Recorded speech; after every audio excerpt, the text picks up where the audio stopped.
Hello everyone, আসসালামু আলাইকুম। কি অবস্থা সবার? আজকে হচ্ছে একটা আপনাদের সাথে জার কেকের ভিডিও শেয়ার করবো। এই কেকটা হচ্ছে আমার বন্ধুর রিকোয়েস্ট হচ্ছে ওর জন্য বানিয়েছিলাম। ও হচ্ছে কিছুদিন যাবত ধরে হচ্ছে আমাকে বলতেছিল আর একটা কেক লাগবে। তো হচ্ছে কি কেক লাগবে সেটাও বলে দিয়েছে আমাকে, চকলেট কেক।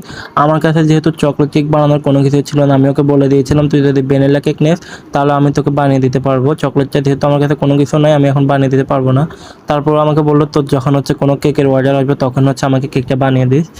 তা আমি বললাম আচ্ছা ঠিক আছে। তারপরে কয়েকদিন যাওয়ার পরে হচ্ছে আমি ভাবতেছিলাম ও আমাকে এত কষ্ট করে বলেছিল যে একটা কেক বানিয়ে দিতে, এই জন্য হচ্ছে ওর জন্য এই কেকটা বানিয়েছিলাম। এখানে আমি হচ্ছে প্রত্যেকটা লেয়ারে হচ্ছে চকলেট গানাশ, তারপর চকলেট ক্রিম দিয়ে হচ্ছে সুন্দর মতো কেকটাকে ডেকোরেশন করে দিচ্ছিলাম। যেহেতু জার কেক এখানে কোনো ডেকোরেশন থাকে না, তো হচ্ছে সিম্পল ভাবে একটা ডেকোরেশন করে দিয়েছিলাম। তো যারা যারা হচ্ছে আমার থেকে এই কেকগুলো নিতে থাকতো তারা হচ্ছে কমপক্ষে 2টা কেকের অর্ডার দিবে। ও যেহেতু আমার কাছে একটা কেকের অর্ডার দিতে, এই একটা কেক বানাতে আমার অনেক কষ্ট হয়ে গেছে। তো যারা যারা নেবেন তারা তারা হচ্ছে চেষ্টা করুন দুইটা কেকের অর্ডার দেওয়ার। তো আপনাদের কাছে এই ভিডিওটা কেমন লাগলো অবশ্যই কমেন্ট করে জানাবেন।